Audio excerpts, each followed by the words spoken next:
شفاعة صلوا عليه وسلموا تسليما. Bismillahirrahmanirrahim. Wa qala al-musannifu rahimahullahu ta'ala wa nafa'ana bihi wa bi ulumihi bidaraini. Allahumma ighfir lahum warhamhum wa'afihi wa'fu anhum. Wa fi riwayatin jeung tetep dina hiji riwayah mu'tiya dipaparinan saha Rasulullah sallallahu alaihi wasallam dipaparinan kalangkungan kelebihan Kangjeng Nabi Muhammad sallallahu alaihi wasallam kunaon dipaparin kelebihan anak as-shalawatil khamsa ku pirang-pirang salat anu 5 waktu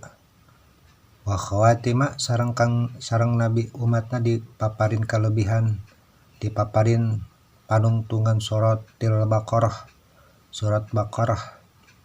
wa ghafartu sareng ngahampura kaula saur Allah liman kajalma lam yusyrik anu teu syirik demi damel syirik iman billahi ka Gusti Allah min umatika ti umat anjeun sayan kana hiji perkara al muqhimati kana pirang-pirang dosa leutik atanapi dosa nu ngaruksak sumain jalat saterasna caang anhu ti eta Kangjeng Nabi naon as-sahabatu mega takabut wa khada sareng nyapang ka Kangjeng Nabi biadihi kanu pananganna saha Jibril malaikat Jibril fansoropa teras mulih Kangjeng Nabi syari'an hal nagagancangan Pata maka sumping Kangjeng Nabi ala Ibrahim ka Nabi Ibrahim falam yakul maka teu nyarios Nabi Ibrahim sayan kana naon-naon jempe teu nyarios teu komentar suma atas terasna Kangjeng Nabi sumping ala Musa ka Nabi Musa qala maka nyarios Nabi Musa wa ni'ma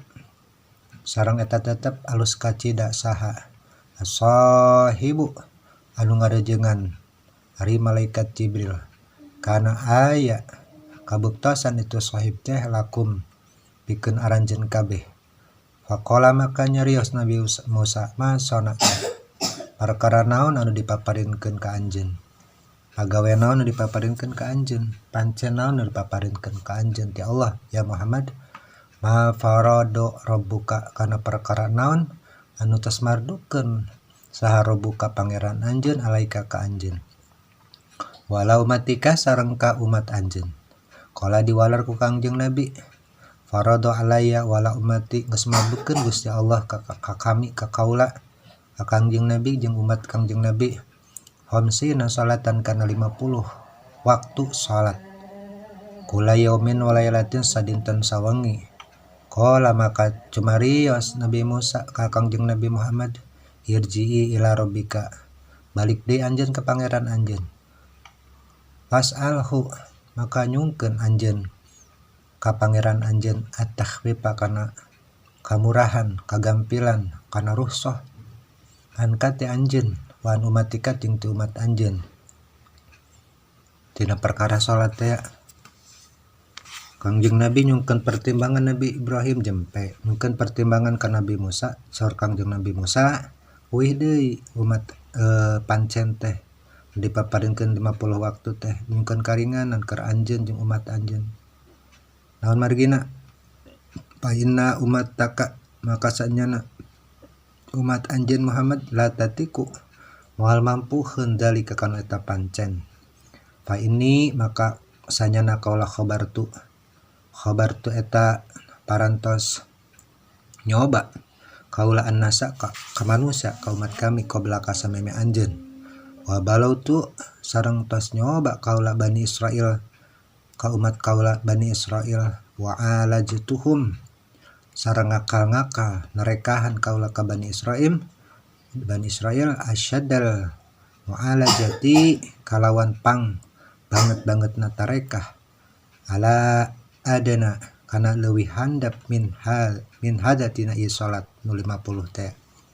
wa du'afu maka tekuateun Bani Israil anhu tina ngalaksanakeun salat anu 50 waktu. Wa tarukuhu sareng ninggalkeun cenah Bani Israil kana eta parentah pa umat tuka maka ari umat anjeun adapu eta leuwih lemah dibanding Bani Israil. Lemah naonna ajasadan jasadna wa abdanan jeung badana wa quluban jeung hatena wa absaran jeung paningalina wa asmaan sareng wa absaran jeung paningalina wa asmaan jeung pangupingna. Faltafata maka ngaleret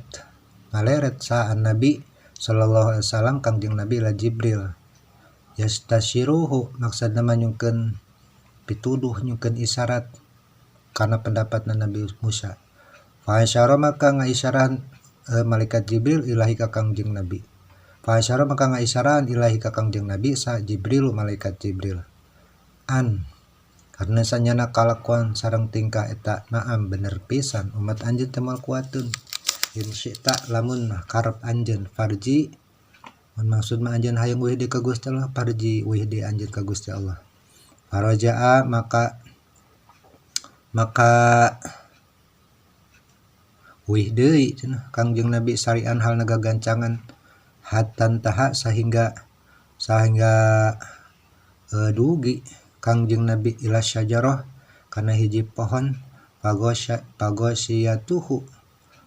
teras nutupan kangjeng Nabi ka kangjeng Nabi naon asyajabatu mega teh wa kharra teras ngajungkal deui kangjeng Nabi sajidan halna sujud kangjeng Nabi summa qala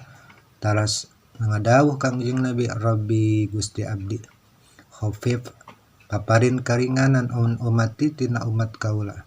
pa innaha maka sanyana umat kaula lamun mah dipaparin pancen 50 waktu teh apu eta moal kiateun al umami sa al umami ka eta umat qala maka ngadawuh Allah wada'tu ngalungsurkeun atawa ngurangan kaula anhum ti umat anjeun khamsan kana 5 waktu summa unjilatis sahabatu saterasna pertela leungit eta naon as-sahabatu kabut ya waraja'a ila Musa sareng uide kangjeng Nabi ka Nabi Musa faqala maka cumarios Nabi Musa wadoa'ani faqala maka nyarios kangjeng Nabi wadoa'ani tos maparin kamurahan kalungsuran ka kaula Allah hamsan kana 5 waktu tadina 50 jadi 45. Faqala maka kangjeng Nabi Musa nyarios deui irji ila rabbika balik deui anjeun ka pangeran anjeun fas'aluhu tahfifa nyungkeun anjeun ka Gusti Allah karinganan fa inna umataka la tatiku dalika sanyana umat anjeun mamal kuateun ngalakukeun 45 waktu salat palam yazal maka henteu eureun cenah kangjeng Nabi yarji'u uih deui baina Musa wa baina Rabbih wa uih antaranan Nabi Musa sareng pangeranna Gusti Allah teh yuhitu halna ngiringan robu eta tu Allah anhu ka kangjeng Nabi khamsan ngirangannya halna ngirangan Robi kana panyungkeuna anhu ti Nabi Musa tina ti kangjeng Nabi hamsan kana 5 kurangan 5 teras 5 dikurangan hatta sehingga qala ngadawuh Allah ya Muhammad hai Muhammad qala maka ngawalar kangjeng Nabi labbaika netepan bakti abdi ka Gusti wa sa'daika sareng tumut abdi ka Gusti qala maka sumarios Allah ngadawuh Allah hunna ari salat eta khamsu salawatin eta 5 pirang-pirang salat kula yaumin walailatin ditetepkeun keur anjeun teh cenah 5 waktu salat sadinten sawengi kullu salatin setiap salat bi asyrin eta ditikelkeun jadi 10 jadi kaetang 50 waktu deui fatilka maka hari itu salat anu 5 waktu teh khamsuna salatan sami sareng ngalaksanakeun salat 50 waktu la yubaddalul qawlu temenang digentos naon alqaulu dauhan kami, ucapan kami, ladaya mungguh kami, wala yunsahu sareng teu kenging disalin naon kitabi tulisan kaula, keputusan kaula, waman jeung sajalma hama samang-samang sanaja atau mangamaksud isi jalma bihasanatin kana kaasayan palam ya'malha sanajan teu migawe si nas kana eta hasanah utibat geus nuliskeun kaula lau ka eta nas hasanatun kana hiji kasayan. Masya Allah, luar biasa, karek niat nawe kana kasayan terus ditulis kasayanana. Fa inna milaha maka lamun migawe kana hasanah eta si jalma kutibat nuliskeun kaula asrun kana 10 kasayan. Lamun midamel dipaparin 10. Waman jeung sajalma hama anu neja